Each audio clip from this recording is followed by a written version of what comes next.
Hello traders, Tradex live আর একটা নতুন video নিয়ে চলে এসেছি।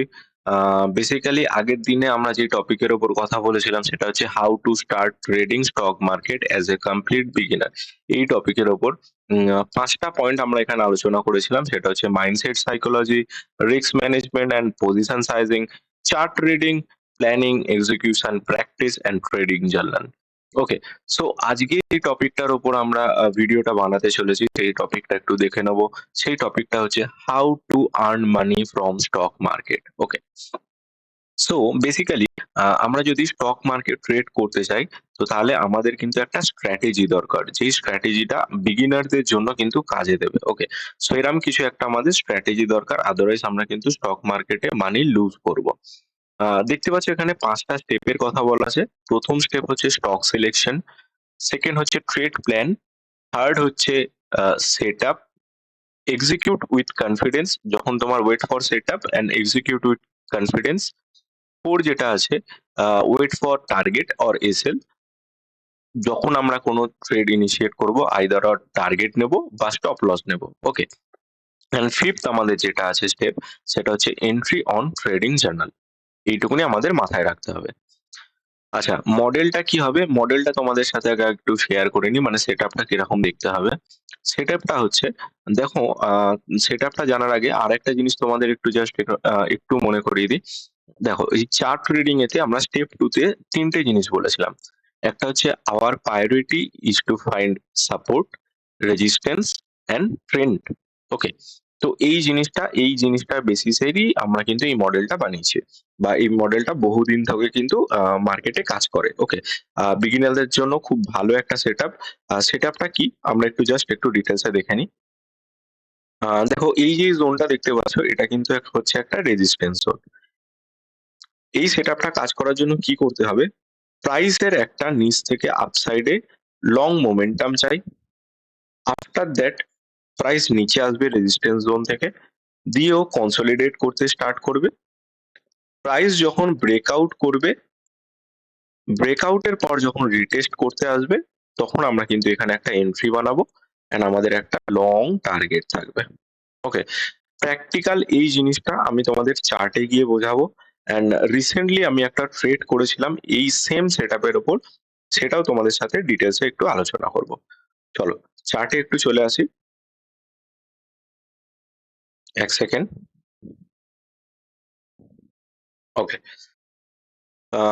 যদি আমি তোমাদের স্টকটা বলি, সেটার আগে তোমাদের কনসেপ্টটা আমি তোমাদের একটু দেখাবো, যে কনসেপ্টটা আমি কি তোমাদের বলতে চাইছি।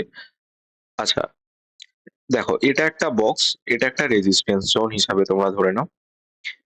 এবার আমাদের সেটআপের জন্য কি রিকোয়ারমেন্ট? প্রাইস নিচ থেকে ওপরে আসবে, রিজেক্ট করবে, দিয়ে এবার কনসলিডেট করতে শুরু করবে। কনসলিডেশনের পর ব্রেকআউট করবে, ব্রেকআউটের পর রিটেস্ট করবে, রিটেস্ট করলে আমরা সেখানে এন্ট্রি বানাবো, আর ওপর সাইডে আমাদের একটা টার্গেট থাকবে। ওকে।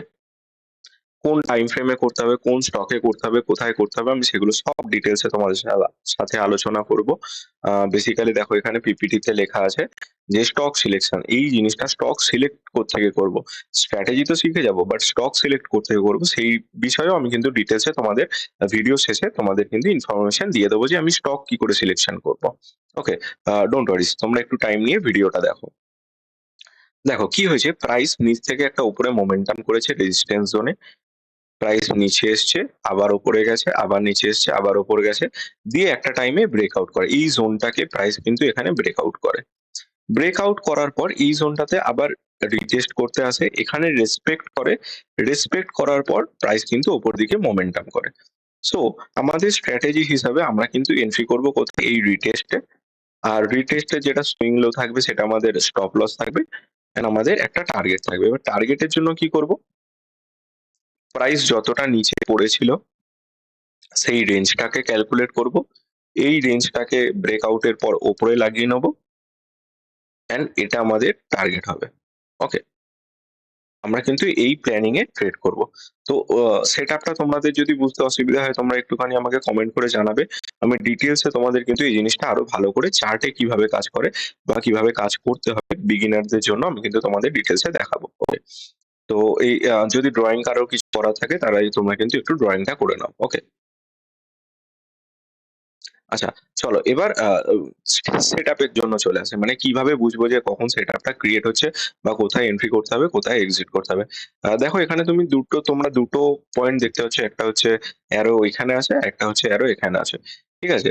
এই রিসেন্টলি আমি কিন্তু এই ট্রেডটা যেটা ছিল, এই ট্রেডটাতে আমি এক্সিকিউট করেছিলাম এই ট্রেডটাকে। সো কিভাবে এক্সিকিউট করেছিলাম, কি প্ল্যানিং ছিল, কিভাবে আ আ আমি এই কাজটা করেছিলাম, তোমাদের কিন্তু একটু ডিটেইলস এ শেয়ার করব। ওকে, দেখো আমাদের কি ক্রাইটেরিয়া ছিল যে প্রাইস এক সাইডে একটা উপরে মোমেন্টাম করবে, দিয়ে ওখান থেকে নিচে আসবে। সো দেখো সেম জিনিস হয়েছে, এখানে প্রাইস একটা উপরে মোমেন্টাম করেছে, দিয়ে নিচে এসছে। ঠিক আছে? সো এই যে জোনটা আছে, এই জোনটা কিন্তু আমাদের রেজিস্ট্যান্স জোন। দেখো প্রাইস ওপরে মোমেন্টাম করেছে, এখান থেকে রিজেক্ট হয়ে নিচে এসছে। আচ্ছা, স্টকের নামটা কি? স্টকের নামটা হচ্ছে অশোক লিল্যান্ড। তোমরা যদি কেউ প্র্যাকটিক্যালি নিজে চার্টে গিয়ে দেখতে চাও, তোমরা কিন্তু সেটা দেখতে পাবে। আচ্ছা, একটু জুম করে নিই, তাহলে আমরা এবার ডিটেলসে বুঝতে পারবো। প্রাইস নিচ থেকে ওপরে মোমেন্টাম করার পর এখানে কিন্তু কনসোলিডেট করছে। কোনো কিন্তু ট্রেড আমাদের এখানে ইনিশিয়েট হচ্ছে না। এবার দেখো এই পয়েন্টটাতে প্রাইস এখান থেকে রিভার্স হয়েছে, ব্রেকআউট করেছে। ব্রেকআউটের পর এই জোনটাকে আবার রেসপেক্ট করেছে, রিটেস্ট করেছে। রিটেস্ট করার পর কি হয়েছে, তখন আমরা এখানে একটা এন্ট্রি বানাবো। এখানে এন্ট্রি বানানোর পর প্রাইস দেখো ওপর সাইডে মোমেন্টাম করেছে। ওকে, সো একদম সিম্পল একটা স্ট্র্যাটেজি। 1 আওয়ার টাইম ফ্রেমেতে তোমাদের কিন্তু এই স্ট্র্যাটেজিটাকে ইউজ করতে হবে। আমরা ব্রেকআউটে কোনো ট্রেড প্ল্যানিং করব না। যখন রিটেস্ট হবে, সেই রিটেস্টের পর আমরা কিন্তু আমাদের এন্ট্রি প্ল্যান করব। ওকে, অ্যাজ আ বিগিনার ব্রেকআউট কিন্তু ফেলিয়ার হওয়ার চান্সেস থাকে। তো সেক্ষেত্রে আমরা রিটেস্টে কিন্তু এন্ট্রি করব। এই যদি সেটআপটা আমরা ফলো করি, আমরা কিন্তু ইজিলি ভালো ভালো ট্রেড ইনিশিয়েট করতে পারবো। আচ্ছা, এবার দেখো যেটা তোমাদেরকে আমি ড্রয়িং এর মাধ্যমে দেখিয়েছিলাম, সেই জিনিসটা হচ্ছে কিনা এখানে সেটা একটু দেখে নেবো। দেখো এটা আমার একটা রেজিস্ট্যান্স জোন। প্রাইস নিচ থেকে ওপরে মোমেন্টাম করেছে, দিয়ে নিচে পড়েছে, কনসোলিডেট করেছে, দিয়ে ব্রেকআউট করেছে এখানে। আমরা ব্রেকআউটে কোনো এন্ট্রি করিনি। যখন আবার রিটেস্ট করতে এসছে, একটা বড় গ্রিন ক্যান্ডেল আমরা এখানে দেখতে পেয়েছি, তখন কিন্তু আমরা এন্ট্রি করেছি। প্রাইস তার নিজের মোমেন্টাম করেছে আপসাইডে। ওকে, এবার দেখো আমরা টার্গেট আর স্টপ লস কি করে লাগাবো। আচ্ছা, আমাদের টার্গেট হচ্ছে যেটা বলেছিলাম রেঞ্জ ক্যালকুলেশন মেথড। এই রেঞ্জটাকে আমরা উপরে বসিয়ে নিলাম। এটা হচ্ছে আমাদের ফার্স্ট টার্গেট। সো এবার এন্ট্রিটা করবো কি করে, দেখো এই জোনটা দেখলে বুঝতে পারবে।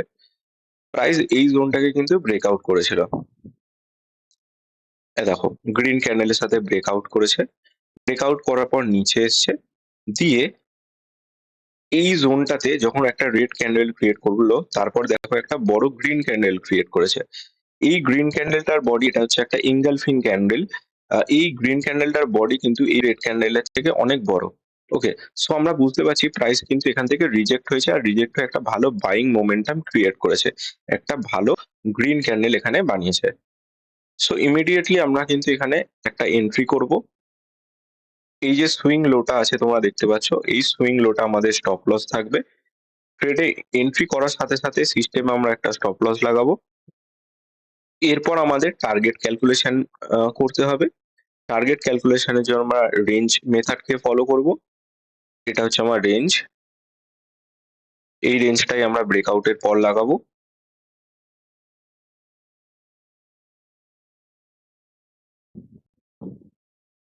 এটা অবধি আমার টার্গেট।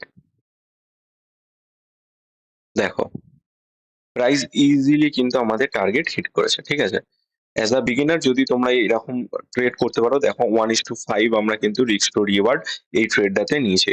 প্রাইস ছিল 206 টাকার আশেপাশে, সেটা কিন্তু প্রাইস এখানে 220 টাকার আশেপাশে। আমিও যদি এই স্টকটাকে ভিজিট করেছি এই ক্যান্ডেলেতে, সেটা হচ্ছে 224। আমার একটা মেথড আছে, সেটা হচ্ছে এক্সিট ইন স্ট্রেংথ বলে সেই মেথডটা আমি ফলো করি। তো আমি ট্রেল করতে এই জিনিসটাকে এখানে ফলো করছি। সো অ্যাজ আ বিগিনার তোমাদের কিন্তু ট্রেল করার কোনো রিকোয়ারমেন্ট নেই। একটা ফিক্সড টার্গেট রাখো, একটা ফিক্সড স্টপ লস রাখো, অ্যান্ড তার উপরেই তোমরা কিন্তু কাজ করো। ওকে? সো উম দেখো, এখানে আরেকটা জিনিস তোমাদের কিন্তু বোঝার ব্যাপার আছে। প্রাইস কিন্তু অনেকবার বড় রেড ক্যান্ডেল বানিয়েছে। একবার উপরে গেছে, নিচে এসছে, আবার উপরে গেছে, আবার একটা বড় রেড ক্যান্ডেল ক্রিয়েট করেছে, দিয়ে গ্যাপ আপ ওপেন হয়েছে এখানে। আমরা যদি এই জায়গাটা একটু ভালোভাবে দেখি, আমরা বুঝতে পারবো। দেখো, প্রাইস এখানে ক্লোজ করেছিল ডে এন্ড, আফটার দ্যাট এখানে একটা গ্যাপ আপ ওপেন হয়েছে। সো বেসিক্যালি এই জিনিসপত্রগুলো কিন্তু তোমাদের সাথে হতে থাকবে। আ কিন্তু কখনোই প্যানিক করবে না যে আমাকে বেরিয়ে যেতে হবে ট্রেডটা থেকে। যখন একটা ট্রেড নিয়েছো, আগে থেকেই ডিসাইড থাকবে আমার স্টপ লস এটা, আমার টার্গেট এটা। যদি টার্গেটে আসে আমি তাহলে টার্গেট নেব, যদি আমার স্টপ লস আসে আমার স্টপ লস আমি নেব। ওকে? তো আইদার অর, আর কিছু এখানে কিন্তু প্ল্যানিং হবে না।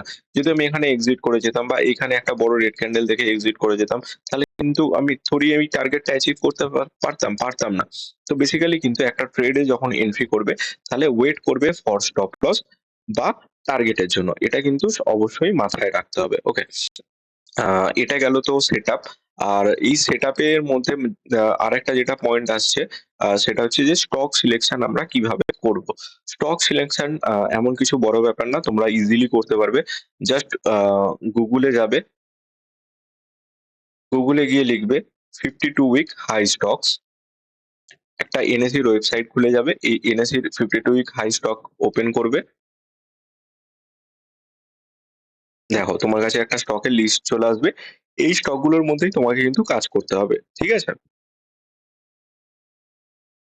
টোটাল এরকম তোমার ২ টো পেজ বা ৩ টে পেজের মধ্যে তোমাদের কাছে স্টক চলে আসবে। সেই স্টকগুলোর উপর তোমাদের কিন্তু কাজ করতে হবে। আচ্ছা, আমি ওই অশোক লেল্যান্ড যে স্টকটা ছিল সেটা আমি পেয়েছিলাম কোথা থেকে, সেটাও তোমাদের একটুখানি দেখিয়ে দিচ্ছি। আচ্ছা দেখো, এখানে স্টকের নাম লেখা আছে, এ দেখো, অশোক লেল্যান্ড। এই স্টকটা কিন্তু আমি এখান থেকেই পেয়েছিলাম। আমি কি করি, আমি এখান থেকে কপি করে নিই। ধরো সাপোজ আমি অন্য কোনো একটা তোমাদের আ স্টক দেখাচ্ছি, সেটা হচ্ছে দেখো, আ ডিভিস ল্যাব বলে একটা স্টক আছে। এই স্টকটাকে আমি এখান থেকে কপি করব। যদি আমার ট্রেড করার থাকে, আ আমি আমার ব্রোকারে যাব। ব্রোকারে গিয়ে এখান থেকে কন্ট্রোল ভি মারবো। দিয়ে এই স্টকটা এখানে চলে আসলো। এই স্টকটা এখানে এবার ওপেন করলাম। আচ্ছা, এবার 1 আওয়ার টাইম ফ্রেম আমি এটা খুলে নেব। এবার সেম জিনিস আমি দেখব যে সেম জিনিস হচ্ছে কিনা। ওকে? দেখো, এখানে একটা কিন্তু সেম জিনিস ক্রিয়েট হয়েছে। প্রাইস একটা আপসাইড মোমেন্টাম করেছে, দিয়ে নিচে চলে এসেছিল। কনসলিডেট করতে একটা ব্রেকআউট করেছে। সো আ আমি যদি এইখানে একটা রেজিস্ট্যান্স জোনকে ড্র করে নিই, ব্রেকআউট হয়েছে, প্রাইস উপরে গেছে, তাহলে আমার প্ল্যানিং কি থাকবে? আমি যদি ৫ হিসাবে রাখি, দেখো প্রাইস এখানে মোমেন্টাম করেছে, এখানে, এখানে কনসলিডেট হয়েছে এখানে, দিয়ে দেখো ব্রেকআউট হয়েছে। যদি ফার্দার আবার আমি এই স্টকটাকে এইখানে পাই, মানে এই জোনেতে পাই, তাহলে কিন্তু আমি আবার একটা লং প্ল্যানিং এখানে করতে পারি। ঠিক আছে? সো দেয়ারফোর কি হবে, আমি এখানে কিন্তু একটা লং পজিশন ওপেন করব। আর আমি টার্গেট কিরমভাবে মেজার করব? টার্গেট মেজার করব রেঞ্জ ক্যালকুলেশন দিয়ে। একদম ইজি সেটআপ, যেকোনো বিগিনার এই সেটআপটাই কিন্তু ট্রেড করতে পারবে। ওকে? এইরকম আমাদের কিন্তু ট্রেড প্ল্যানটা হবে। ওকে? একদম ইজি সেটআপ। বিগিনাররা কিন্তু একদম খুব ইজিলি এই জিনিসটাকে বুঝতে পারবে বা এই জিনিসটাকে ফলো করে ট্রেড করতে পারবে। আ মার্কেটে অনেক রকম জিনিসপত্র আছে, হাজারখানা ইন্ডিকেটর আছে, হাজারখানা জিনিস লোকে শেখাবে। বাট সেগুলো কিন্তু সবকটা কাজ করে না, বা কাজ করলেও সেগুলো তোমাদের জন্য কাজ করবে কিনা আমার ঠিক কিন্তু জানা নেই। বেসিক্যালি আমি যে জিনিসগুলো ফলো করি, যে জিনিসগুলো ইজিলি যেকোনো মানুষ বুঝতে পারবে, একটু যদি বুঝিয়ে দেওয়া হয়, সেই জিনিসগুলো কিন্তু তোমরা আ চ্যানেলেতে দেওয়া হচ্ছে, সেগুলো ফলো করো। ভালো রেজাল্ট অবশ্যই তোমরা কিন্তু দেখতে পাবে। আচ্ছা, একদম লাস্ট স্টেপ যেটা ছিল সেটা কিন্তু ভুলে গেলে চলবে না। লাস্ট স্টেপ কি ছিল? এন্ট্রি অন ট্রেডিং জার্নাল এই জিনিসটা কিন্তু ভুলে গেলে চলবে না। ট্রেডটা করার পর ট্রেডটা তোমার পজিশন সাইজিং, রিস্ক ম্যানেজমেন্ট এগুলো সবকিছু দেখে নিয়ে ট্রেডটা যখন ইনিশিয়েট হবে, তো তারপর কিন্তু আমাদের অবশ্যই একটা এন্ট্রি এখানে কিন্তু করতে হবে। ট্রেডিং জার্নালেতে আমাদের এন্ট্রি করতে হবে। কেন করতে হবে? তো আমাদের ইভ্যালুয়েট করতে হবে নিজেদেরকে যে আমি কতটা ইমপ্রুভ করছি। সেই বিষয়ের জন্য আমাদের কিন্তু একটা ট্রেডিং জার্নালকে মেইনটেইন করতে হবে অবশ্যই। ওকে। সেটআপের জন্য ওয়েট করতে হবে। এক্সিকিউট উইথ কনফিডেন্স, কনফিডেন্স এর সাথে কিন্তু ট্রেডটাকে নিতে হবে। ট্রেড একটা প্ল্যানিং করে রাখতে হবে। স্টক সিলেকশন আমি তোমাদের বলে দিয়েছি। 52 উইক হাই স্টকের উপর আমরা কাজ করব। আদারওয়াইজ কিন্তু আমরা কাজ করব না। ওকে। যেহেতু আমাদের স্ট্রেংথ দরকার আমরা বুলিশ আ প্ল্যানিং করব মানে বুলিশ মানে হচ্ছে বাইং এর জন্য প্ল্যানিং করব। তো সেহেতু আমরা স্টকে কাজ করছি ডেলিভারিতে। তো তার জন্য আমরা বাইং এর জন্য প্ল্যান করছি। তো তাই জন্য আমরা সবসময়তে 52 উইক হাই যে স্টক গুলো আছে সেগুলোর উপর কাজ করে থাকবো। ওকে। সো চ্যানেলের ভিডিওগুলো ভালো লেগে থাকলে অবশ্যই একটু লাইক করে দিও, একটু কমেন্ট করে দিও। আর সাবস্ক্রাইব করো। আ বেসিক্যালি নতুন চ্যানেলটা স্টার্ট হয়েছে। তো ভিডিওগুলো আরো যাতে মানুষের কাছে ছড়ায় অ্যান্ড ইজিলি তোমরা শিখতে পারো। এই সমস্ত জিনিসগুলোই কোর্সেতে তোমাদের আ অনেক টাকা নিয়ে শেখায়। তো এখানে তোমরা ফ্রি অফ কস্ট সেই জিনিসগুলো শিখতে পারছো। ভিডিওগুলো ভালো লাগলে অবশ্যই একটা লাইক করো, কমেন্ট করো, সাবস্ক্রাইব করো and have a good day. Tata guys.